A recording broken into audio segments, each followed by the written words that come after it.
Hey there, Marcus here from BlackOvis. Today I'm in-house with Ryan Carter. We're here to talk about the Garmin Xero A1i and A1i Pro sites. Now, for those of you who aren't familiar with these sites, Ryan's going to give us a little basic overview of what this site actually is.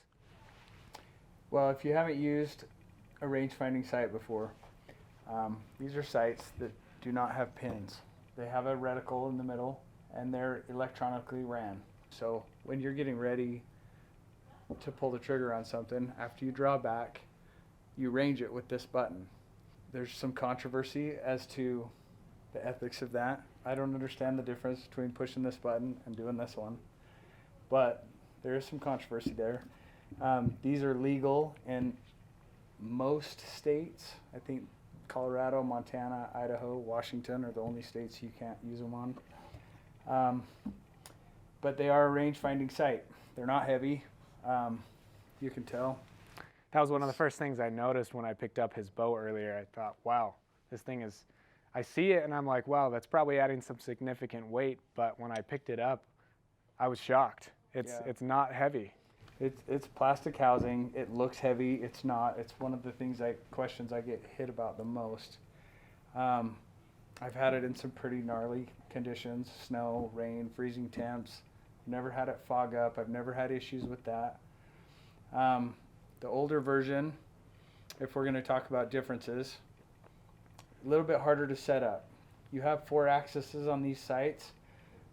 Your normal horizontal and vertical sight in, and then you have, they call a reticle alignment, vertical and horizontal things you have to line up too, where you kind of line up 2 pins and it helps you correct any torque you have in your hands or if your eye's off before getting to shoot. It actually helps you shoot a lot better, which is one of my favorite parts of these sights. The newer version has micro adjustments. It is a lot easier to set.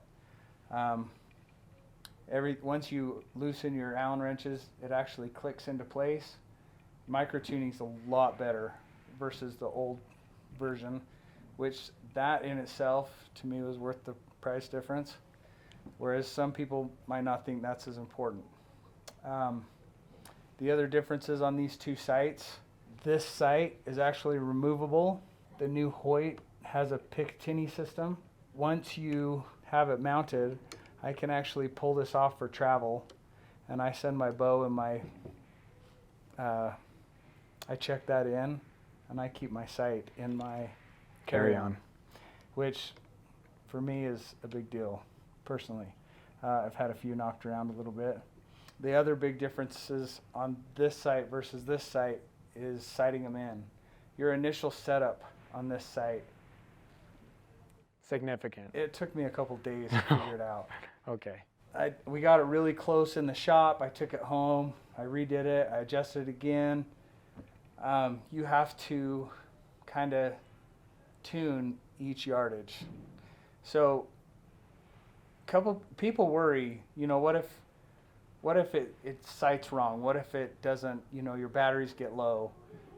It actually has a pin system on it.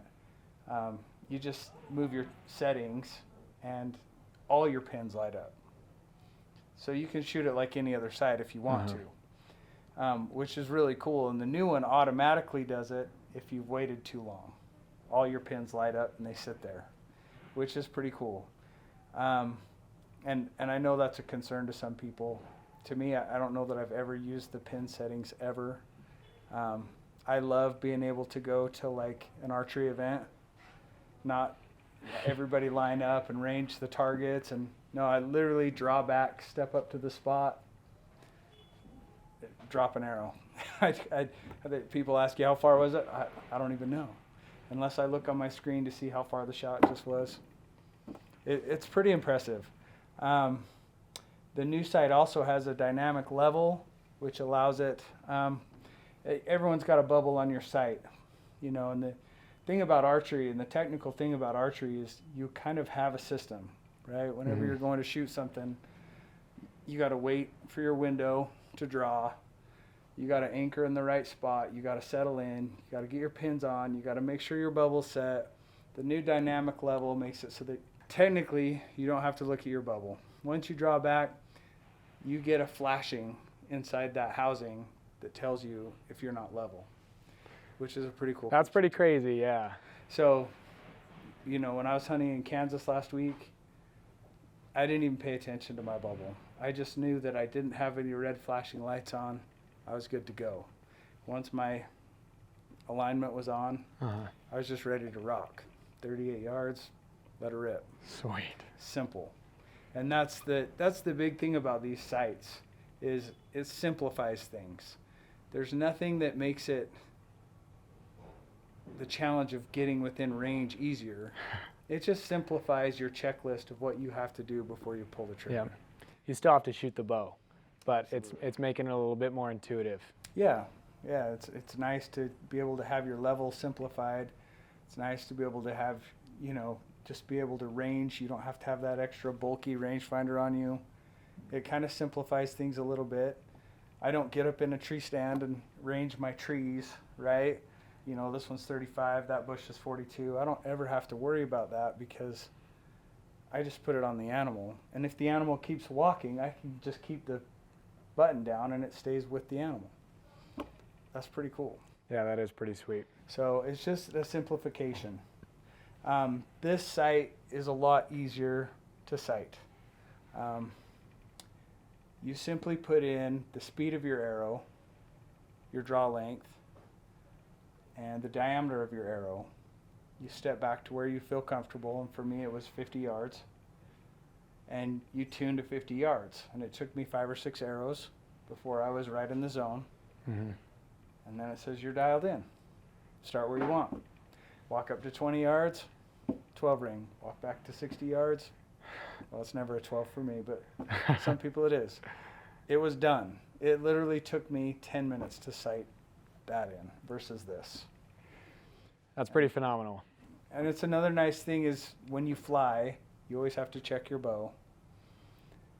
It's nice to show up in a place, plug in your sight, step back, and then completely make sure everything's dialed in 10 minutes without having to start over from ground zero and make sure everything's good. That's pretty awesome. Yep. So setup is significantly better from version A1i to A1i Pro. Shooting experience, do you feel it's very similar, or does Very that similar. change it? Once everything's rolling, very similar. The only difference would be the level.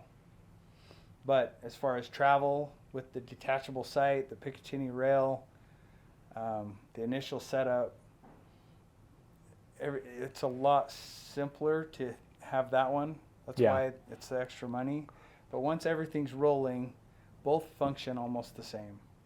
The new sight also has an XD mode, which I don't have a lot of experience in. But for long range shooting, you're able to have 2 settings on your bow so that you can step back to 100, 110 yards if you're comfortable with that and shoot. I haven't taken this one to tack yet, so I haven't messed with it. But this one I used to tack quite a bit and was somewhat handicapped because you're limited to however fast your arrow is. Yeah. For me, it was 89 yards on this one. So this one, they say I'll probably get out to 115. Huh, that's interesting, because you're not running into the same issue you would with a slider sight of not having clearance.